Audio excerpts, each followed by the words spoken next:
আসসালামু আলাইকুম। আশা করি আল্লাহর রহমতে সবাই ভালো আছেন।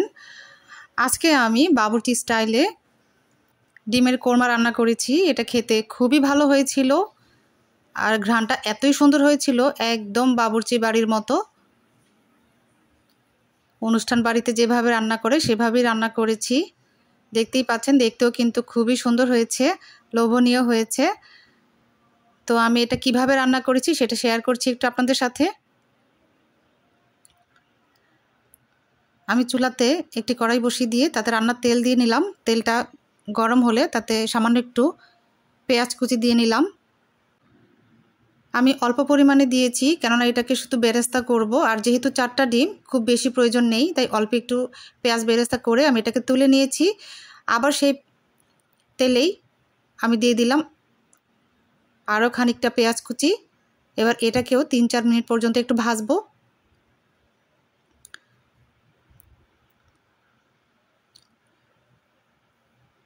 তারপর দিয়ে দিলাম গোটা গরম মশলা, এলাচ, দারচিনি, লবঙ্গ 2-3টি করে। নেড়ে চেড়ে নিলাম, একটু আদা রসুনের পেস্ট দিয়ে দিলাম। এবার এটাকে একটু ভেজে নেব কাঁচা গন্ধ দূর হয়ে যাওয়ার জন্য। এবার দিয়ে দিচ্ছি বাদাম পেস্ট। এখানে 3 রকমের বাদাম আমি পেস্ট করে নিয়েছি। 2-1 মিনিটের মতো কষিয়ে নিলাম। সামান্য একটু পানি দিয়ে নিলাম।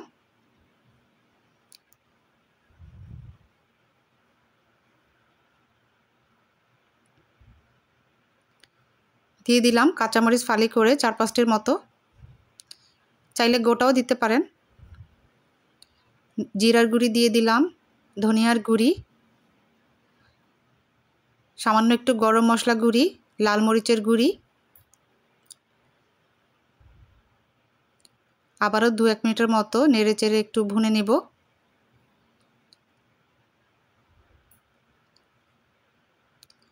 টমেটো সস দিয়ে নিলাম।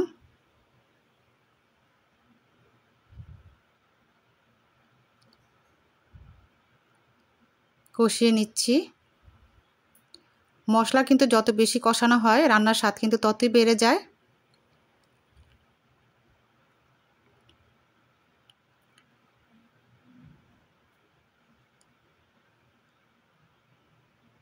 কিছুক্ষণ পরে দিয়ে নিলাম ঘন দুধ,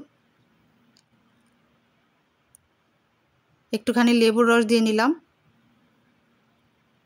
আসলে টক দই ছিল না, এর জন্য এই প্রসেসটি। তো নেড়ে চেড়ে মিশিয়ে নিচ্ছি এবং কষিয়ে নিচ্ছি। দিয়ে দিলাম স্বাদ অনুযায়ী লবণ, একটুখানি চিনি।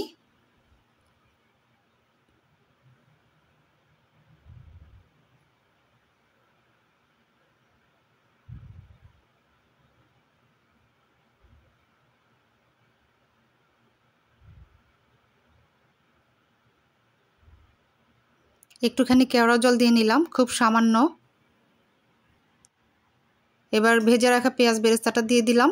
আবারও 2-1 মিনিটের মতো এটাকে কষিয়ে নেব।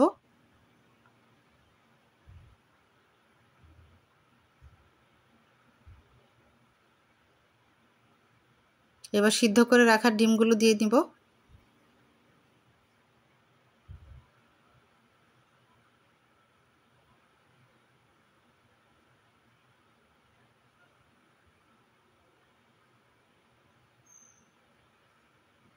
সামান্য একটু পানি দিয়ে এবার আমি এটাকে রান্না করব 3-4 মিনিটের মতো।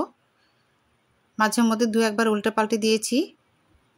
ফাইনালি এটা যখন এরকম পর্যায়ে এলো, আমি এটাকে সার্ভ করে নিব। চুলা নিভিয়ে দিলাম। সুন্দর একটা ঘ্রাণ বেরিয়েছে আর খেতেও কিন্তু অসম্ভব মজার হয়েছিল। আপনারাও এভাবে রান্না করে দেখবেন, আশা করি ভালো লাগবে। এটা পোলাও, সাদা ভাত সব কিছুর সাথেই খুব ভালো লাগে। সবাই অনেক ভালো থাকবেন আল্লাহর রহমতে। আমার জন্য দোয়া করবেন আর অবশ্যই ঘরে তৈরি খাবার খাবেন। আল্লাহ হাফেজ।